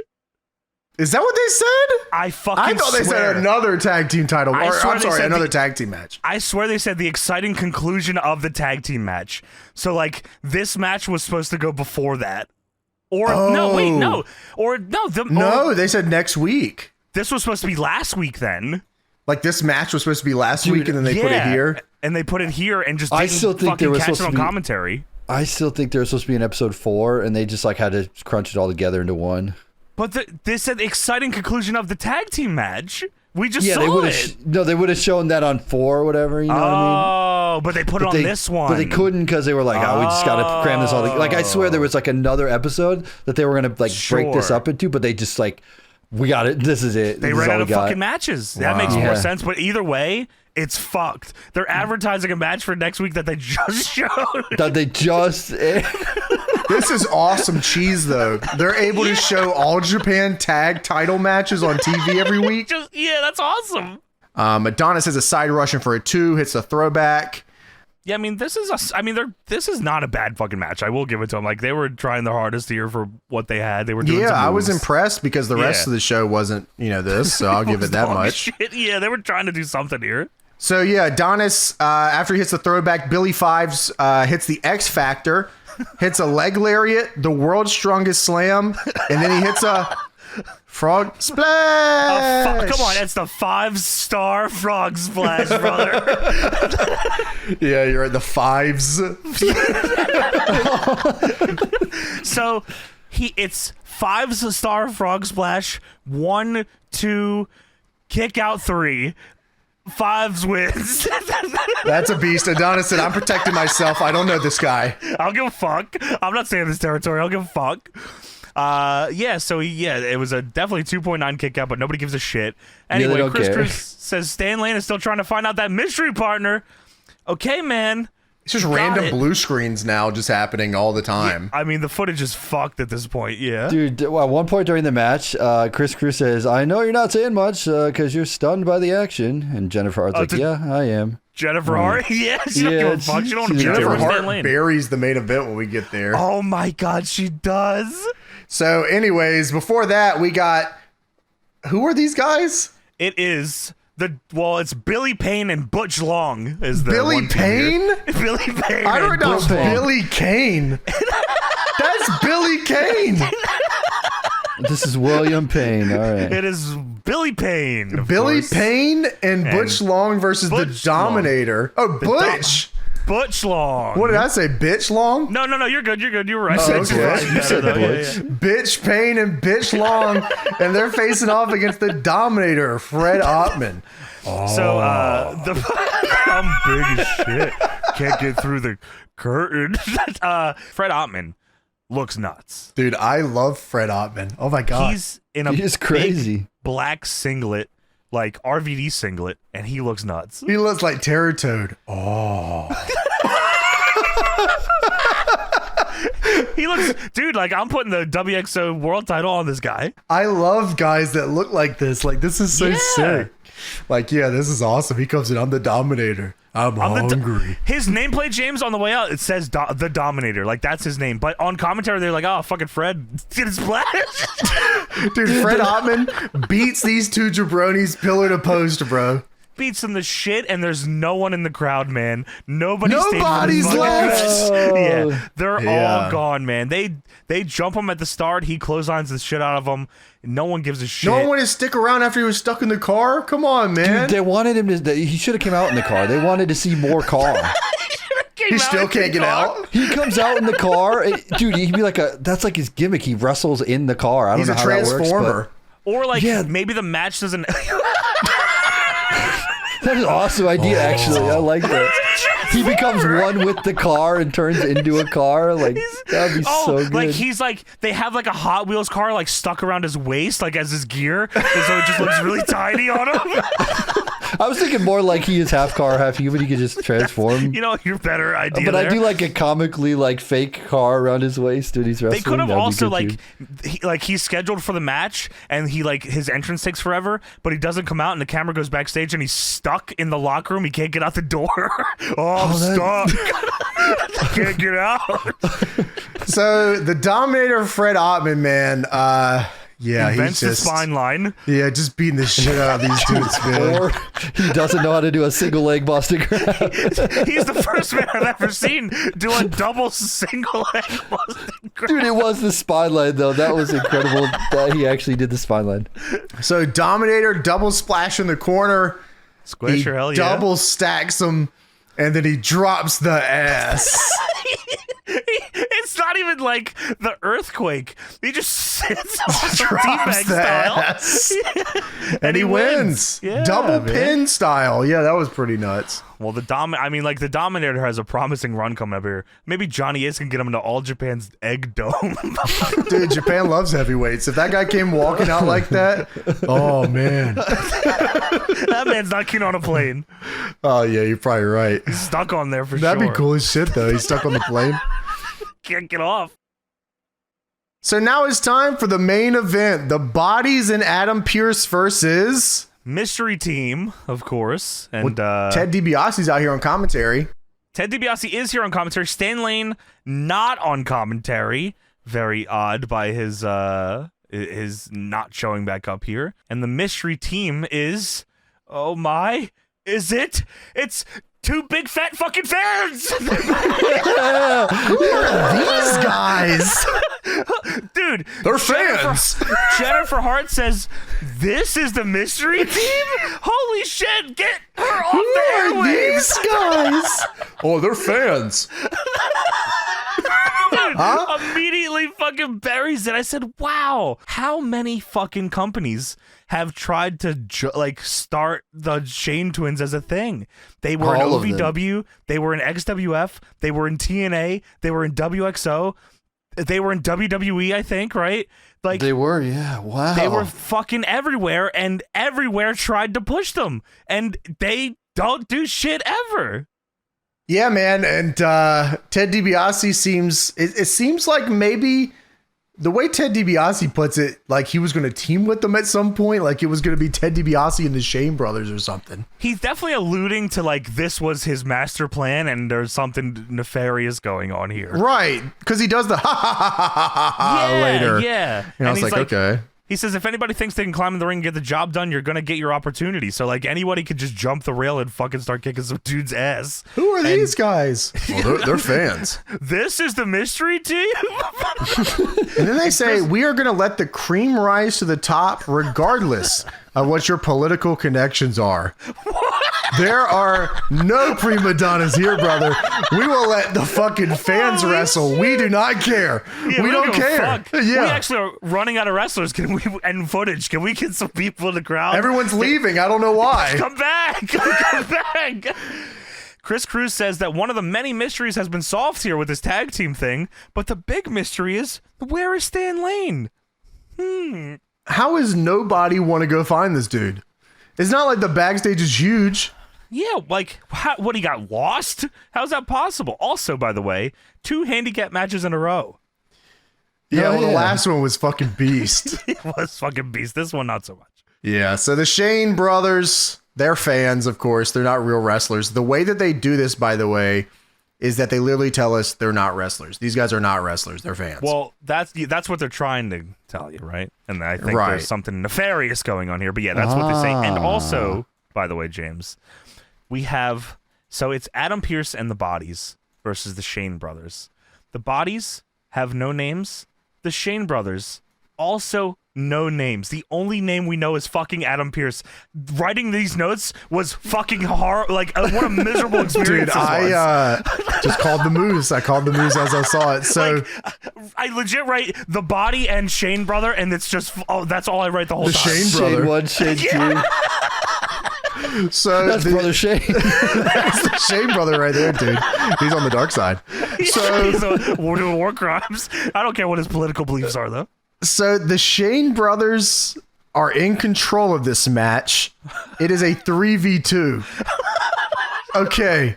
So Right. they're fans. They're in control. Okay. Back body drop. Shane number 1 literally just throws him off when he goes to pin him. Get the fuck off of me. Fuck out of here, dude. Yeah. Back into the corner, and now it's time to get some heat. We're heating up here. Crazy. Ted DiBiase says they don't look like fans. Oh, what are you trying to say, dude? Also, Ted DiBiase says, "Where's Stan Lane?" What'd you do, Stan Lane, you son of a What the bitch? fucking son of a bitch. That's what Chris Cruz says. Chris Cruz starts blaming DiBiase. He says, "Hey, man, you're out here and Stan Lane's not. What is going on?" And DiBiase says, "If I had something to do with it, I would have just fired him. And I might fire him because he's not here." Ted DiBiase, aren't you? You're the money man. You have money. Holy Dude, fuck. also at the beginning, Ted DiBiase says things aren't always as they appear, and he keeps saying that. throughout the show. All right, so I'm turning heel. it's been 3 episodes. Wait, don't do that yet. I'm turning heel and I'm injecting a lethal dose of poison. I'm the money man. And I like money. Oh, okay, good. So TKO from one of the Shane brothers. I don't know, one of them. Oh, what the fuck? And he wins. Fucking what the fuck? Oh, shit. All right. They kicked these guys' ass 3-on-2. Yeah. The bodies and Adam Pearce do no moves. Dude, they've been on the show for 40 times in 3 episodes, and for some reason they lose to the fans. Are you kidding me? And DiBiase says, "You think they kind of look like they might have done this before?" Ha ha ha. And then, okay, so Pearce and one of the bodies are now jumping the Shane brothers. The bell's going crazy. Chris Cruz says, "Oh, it's a Pearce 6 brawl." Fuck you, buddy. Now, Boom! the Shane twins look like Big Justice times 2. Tommy Rogers is now out here attacking Adam Pearce, and DiBiase's going off on commentary. He says, "I'm sick of this shit. I'm sick of all these run-ins. What is Tommy Rogers doing out here? He has new business out here." What do you mean? Why is he here? This doesn't make any sense to me at all. So the Shane brothers and Tommy Rogers are attacking Adam Pearce. Now, in the post-match run-in beatdown, Tommy Rogers is loading Adam Pearce on the top rope. Oh my God, Tommy Rogers. That's the Tomikaze. This is shades of Mr. T and Timothy Thatcher. He loads him up post-match and does a superplex. The fuck is going on That's a here, legendary WCW feud. man? It is. Timothy Thatcher. Where they shot on each other for 15 minutes. And then after the match, the post-match is a worked match. I miss WCW. Me too. What a good era. We gotta bring it back. So yeah, superplex from Tommy Rogers from the tippy top, and then wait a second, we gotta go backstage. Stan Lane he's homeless. Dude, okay. So superplex from Tommy Rogers, and he says, "Well, we got to go backstage and get an answer. Who are the mystery team?" What do you mean? We're watching the main event. Dude, who's in his ear also? Who's telling him this? Ted DiBiase is out there. Who's in his ear? I don't know. Anyway. Are you telling me the Shane twins were the fake mystery team? Yeah, is there another one? Maybe that's what we find out next week, and we watch the Egg Dome tag match too. They found Stan Lane on the dark side, dude. Dude, Stan Lane is in a pile of shit. There's a bunch of chairs and pallets on him. This is the most nefarious beatdown I've ever seen. Yeah, wow, they left him for dead. And yeah, so Stan Lane is left to shit, and the big show-ending angle to bring us to the season finale, little did they know it was the series finale. Chris Cruz says, "Commissioner, is it you doing that? Where are you going? Give us an answer. Give us an answer. Stan Lane is laid out. We'll come back next week. We'll try to get you some answers." No, the fuck you won't. No answers. The fuck you won't. And from what it seems like with Ted DiBiase, there was no answers for anything in the WXO. Don't worry about it. Literally, beginning to end, WXO was one big fucking question mark. We don't know what the fuck this company stands for. We don't know where this fucking tag footage really is from. Who's this guy ripping off Kenta Kobashi? We don't fucking know who jumped Stan Lane. We don't know why the fucking Shane twins are here. We know nothing. Why did Adam Pearce wrestle twice? What the fuck is wrong with Maniac Manny? Like, there is so many unanswered things here, and I don't know if they ever knew that they were gonna fucking have any answers for this. I imagine this was leading to DiBiase leading a group of the fucking Shane brothers as a heel group for some reason, but like, everyone's a heel on this show, so I don't know what the plan would have been after this. What an experience in the WXO universe. Maybe the Shane brothers would have went on to face Johnny Ace and Michael Barton. Maybe they would have faced Kenji Okasami. That son of a bitch stole from Kabashi. Next week we see the footage. Goddamn you. We see the footage of Kenji Okasami winning the titles back, and he declares war on the WXO. And he beats up Stan Lane. There's a footage of it. We gotta show it. Oh my God! Kenji Okasami's backstage.